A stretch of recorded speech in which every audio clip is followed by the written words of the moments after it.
Deer class 6 all of students, আমি এখন ষষ্ঠ শ্রেণীর বীজগণিত 4/3-এর 41 নম্বর সৃজনশীল অঙ্ক পেজ 94 এর সমাধান করব। এখানে রাশিতে দেওয়া আছে যে 5x² + xy + 3y² কমা xy x² - 8xy y² - x² + 10xy তিনটি বীজগণিত রাশি দেওয়া আছে। তার মধ্যে প্রথম ক নাম্বারটা বলছে যে প্রথম রাশিটির পদসংখ্যা কয়টি এবং কী কী।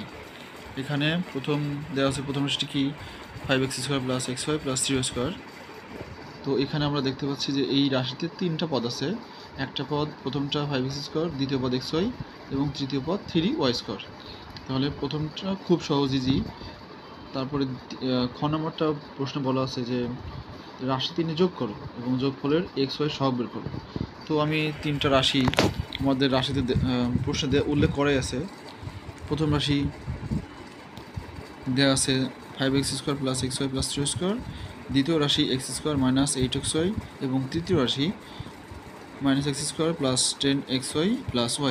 আমি রাশি তিনটা পর্যায়ক্রমে সাজিয়ে লিখছি এবং দেন আমরা যোগফল নির্ণয় করবো। এখন যে প্রথম উপরে 5x² এবং তার নিচে x² এই দুটা পজিটিভ, এখানে কোনো বিয়োগ চিহ্ন নাই, বাট নিচে বিয়োগ চিহ্ন ছিল, যার কারণে আমরা উপরের দুটা পরপর যোগ করলাম। যোগ করে নিচে যে x² আছে বিয়োগ, সেখানে বিয়োগ দেখালে কী হবে যে 5-এর সাথে 1 যোগ করলে 6 হয়, 6 থেকে একটা বিয়োগ করে দিলে 5x²।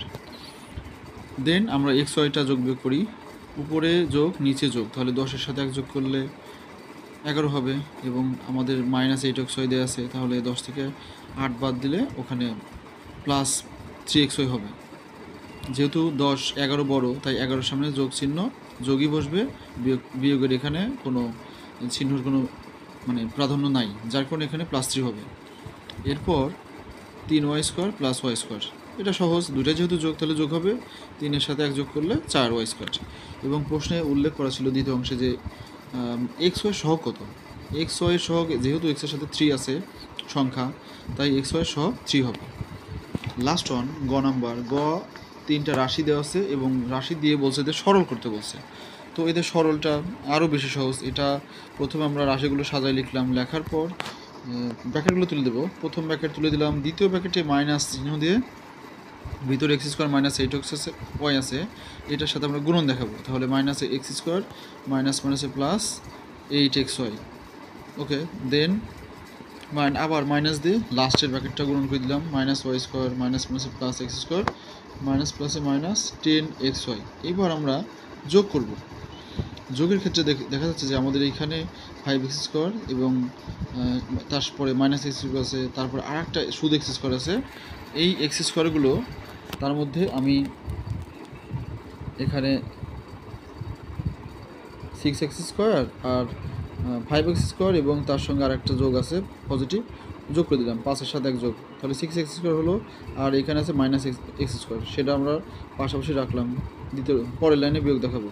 তারপরে ওয়াইতে যাই, ওয়াইতে দেখা যাচ্ছে যে এখানে +3y², তারপর আছে এখানে জাস্ট ওয়াই দুইটাই, তাহলে এটা সহজ বেশি। 3y থেকে আমরা বিয়োগ y² আছে, এটা বিয়োগ দেখা দিলাম, তাহলে 3 থেকে একটা বাদ দিলে 2y² এবং 3 যেহেতু বড়, 3-এর সামনে যোগ আছে, যোগ দেখা দিলাম 2y²। ফাইনালি এখানে xy তিনটা আছে, xy 8xy আর আছে কত -10xy, তাহলে এখানে +xy এবং +8xy দুটো পজিটিভ, তাই এই দুটো আমরা যোগ করে দেবো। যোগ করে দিলে 8 আর 1 9 হবে, 9xy। আর নিচে এই যে লাস্টে আছে এই 10xy, এটা পাশাপাশি রাখলাম পরের লাইনে বিয়োগ করার জন্য। পরের লাইনে কি হবে, 5x², 6 থেকে একটা x² বাদ যাবে, তাহলে 5, এখানে আছে কি 2y, এটা আছে একটা থাকবে, আর 9xy বিয়োগ 10xy, যেহেতু একটা যোগ একটা বিয়োগ আমাদের অবশ্যই বিয়োগ করতে হবে, বাট 10xy যেহেতু বড়, এর সামনে বিয়োগ চিহ্ন আছে, বিয়োগটা হবে কারণ এর প্রাধান্য বেশি, তাহলে 10xy থেকে 9xy বিয়োগ করলে শুধু xy হবে। এরপর আমাদের রাশিতে বলা ছিল x এর মান 2 এবং y এর মান 1 হলে এই রাশিটার ফাইনালি মান নির্ণয় করতে হবে। তাহলে আমরা 5 × x এর মান বসা দিলাম 2, তারপর স্কোয়ার যোগ এখানে 2 এর মান আছে 2 লিখলাম, y তার সঙ্গে ছিল y এর মান 1, সেটা দিলাম 1², xy যেহেতু আছে গুণন আকারে, তাহলে 2 × 1। এরপরে আমরা এরপরে লাস্টে আমরা ক্যালকুলেশন করে দেব। 5 গুণন 2 স্কোয়ার করলে 4 যোগ 2 অক্ষে 2 মাইনাস 2, 4 5 20, 2 অক্ষে 2 মাইনাস 2। তাহলে প্রথম দুইটা যেহেতু যোগ, আমরা যোগ করে দিব। 20 আর 2 22 মাইনাস 2, তাহলে 22 থেকে 2 বিয়োগ করলে 20। জাস্ট এটাই উত্তর। এটা তারপরে যদি কারো বুঝতে অসুবিধা মনে হয় তাহলে আমার ডেসক্রিপশন অপশনে গেলে এখানে কন্ট্যাক্ট নাম্বার দেওয়া আছে, তোমরা যোগাযোগ করলে আমি সহজেই এটা সহ আরও যে কোনো অঙ্ক আমি সলভ করে দিতে পারবো। ধন্যবাদ সবাইকে।